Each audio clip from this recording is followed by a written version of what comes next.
दुबईमध्ये आल्यापासून आहे ना, दुबईच्या रस्त्यावरती मी एकही कुत्रा पाहिलेला नाही आहे अजूनपर्यंत. जे काही पाहायला मिळतात त्या फक्त मांजर मिळतात. मांजर असं यांचा राष्ट्रीय प्राणी असावा एवढे इथं मांजरी फिरत असतात. कुठच्याही कोपऱ्यात जा, तुम्हाला कुठच्याही रस्त्यावर जा, तुम्हाला मांजर दिसणारच, पण एकही कुत्रा दिसणार नाही. हे एवढे कुत्रे मी एवढ्या वर्षांनी, म्हणजे वर्षभराने मी आज बघत होती.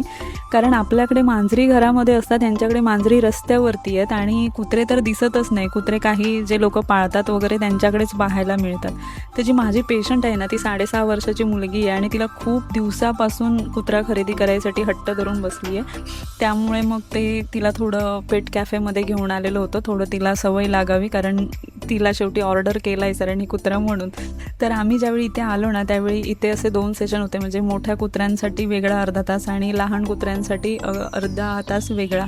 ती माझ्या खूप मागे लागलेली, पूजा तू आतमध्येच ये. मी म्हटलं मला जमणारच नाही, मला एवढी कुत्र्यांची भीती वाटते आणि त्यात हे हस्की वगैरे मोठे मोठे बघून तर माझी हिंमतच होत नव्हती जायची. तरी मी आतमध्ये गेली पण नाही, मी लगेचच आली निघून. आणि नंतर मग आम्ही अर्ध्या तासाने पुन्हा लहान कुत्र्यांच्या सेशनसाठी थांबलो. तर तिथे मग मात्र मी आतमध्ये गेले, कारण ते सगळे खूप असे छोटे छोटे पपी होते आणि खूपच गोंडस होते सगळे. आणि काही काही ब्रीडची नावं अशी होती ना की मी ती पहिल्यांदाच ऐकत होती. आणि त्याच्यामध्ये एक ब्रीड मला खूपच आवडली, ब्लॅकवाली. मी सहज विचारलं याची प्राईस किती, तर तिने मला सांगितलं 50,000 दिराम, 50,000 दिराम. आता तुम्ही सांगा, हे 50,000 दिराम म्हणजे आपली इंडियन करन्सी किती होते.